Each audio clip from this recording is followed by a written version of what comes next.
Hi friends, welcome to அபி சமையலறை. இன்னைக்கு ரொம்ப ஈஸியாக டேஸ்டியாக வழுவழுப்பு இல்லாத வெண்டைக்காய் பொரியல் எப்படி செய்கிறதுன்னு பார்க்கலாம். வீடியோக்குள்ளே போகிறதுக்கு முன்னாடி ப்ளீஸ் சப்ஸ்கிரைப் பண்ணிக்கோங்க. அப்போ தான் நான் போடுற வீடியோஸ் எல்லாம் உங்களுக்கு நோட்டிஃபிகேஷனாக வரும். சரி, வாங்க எப்படி செய்கிறதுன்னு பார்க்கலாம். முதல்ல ஒரு பாத்திரத்தில் 2 ஸ்பூன் அளவுக்கு நான் எண்ணெய் சேர்த்துக்கிறேன். வெண்டைக்காயை நல்லா கழுவி ஒரு துணியில் தொடச்சிட்டு ஈரப்போரம் வரைக்கும் தொடச்சி எடுத்துட்டு பொடி பொடியாக கட் பண்ணி எடுத்து வச்சுருக்கேன். அதை நான் சேர்த்துக்கிறேன். இப்போ இதை நாம் நல்லா ஃப்ரை பண்ணி எடுத்துக்கலாம். ஒரு 10 நிமிஷம் அளவுக்கு நல்லா ஃப்ரை பண்ணி எடுத்துக்கணும். வெண்டைக்காயில் இருக்கிற ஈரப்பதமும் நல்லா வழுவழுப்பும் போய் நல்லா ஃப்ரை ஆகி வரணும். அது வரைக்கும் நம்ம வறுத்து எடுத்துக்கலாம்.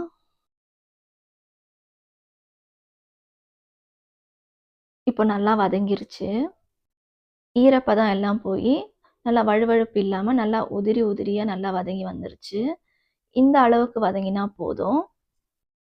இப்போ வேற ஒரு கடாயில் 2 ஸ்பூன் அளவுக்கு நாம் எண்ணெய் சேர்த்துக்கலாம். இப்போ எண்ணெய் சூடானதும் 1/2 டீஸ்பூன் கடுகு, 1/2 டீஸ்பூன் சீரகம் சேர்த்துக்கலாம். கடுகு பொரிஞ்சு வந்ததும் பொடி பொடியாக கட் பண்ணி வச்சுருக்கேன் ஒரு வெங்காயம், கொஞ்சமாக கருவேப்பிலை சேர்த்து நல்லா வதக்கி எடுத்துக்கலாம்.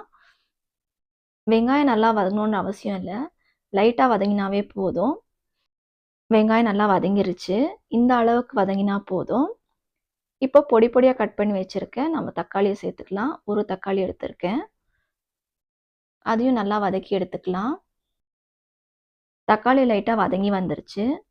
இப்போ நாம் 1/2 டீஸ்பூன் மிளகாத்தூள், 1/2 டீஸ்பூன் தனியாத்தூள், 1/4 டீஸ்பூன் கரம் மசாலா, கொஞ்சமாக மஞ்சப்பொடி இதெல்லாம் சேர்த்து நல்லா மிக்ஸ் பண்ணி எடுத்துக்கலாம். இது நல்லா பச்சை வாசனை போகிற வரைக்கும் நல்லா வதக்கி எடுத்துக்கலாம். இப்போ கொஞ்சம் ட்ரையாக இருக்கிற மாதிரி இருக்குது, அதனால் கொஞ்சமாக தண்ணி சேர்த்துக்கலாம். தக்காளி எல்லாம் நல்லா சாஃப்டாகிற வரைக்கும் நல்லா வேகட்டும். மசாலாவோட பச்சை வாசனைலாம் போய் எண்ணெய் பிரிஞ்சு வரும், அது வரைக்கும் நம்ம வதக்கி எடுத்துக்கலாம். இப்போ தக்காளி எல்லாம் நல்லா சாஃப்டாகி எண்ணெய் பிரிஞ்சு வந்துருச்சு. ஃப்ரை பண்ணி வச்சுருக்கிற வெண்டைக்காவை இதில் நாம் சேர்த்துக்கலாம். தேவையான அளவுக்கு நாம் உப்பு சேர்த்துக்கலாம். இப்போ இதை நல்லா மிக்ஸ் பண்ணி விட்டுக்கலாம். அந்த மசாலா எல்லாம் நல்லா மிக்ஸ் ஆகி வரணும், அது வரைக்கும் நம்ம மிக்ஸ் பண்ணி எடுத்துக்கலாம். இப்போ இது நல்லா வேகணும். 8லேருந்து 10 நிமிஷம் வரைக்கும் சிம்மில் வச்சு இதை மூடி வச்சுக்கலாம். இப்போ இதை ஓப்பன் பண்ணி பார்க்கலாம். இப்போ தண்ணி எல்லாம் சுண்டி நல்லா வதங்கி வந்துருச்சு. மசாலாலாம் நல்லா மிக்ஸ் ஆகி நல்லா வெந்து வந்திருக்கு. இந்த அளவுக்கு வதங்கினா போதும். ரொம்ப கம்மியான நேரத்தில் வழுவழுப்பு இல்லாத வெண்டைக்காய் பொரியல் ரெடி ஆயிடுச்சு. நீங்களும் ட்ரை பண்ணி பாருங்கள்.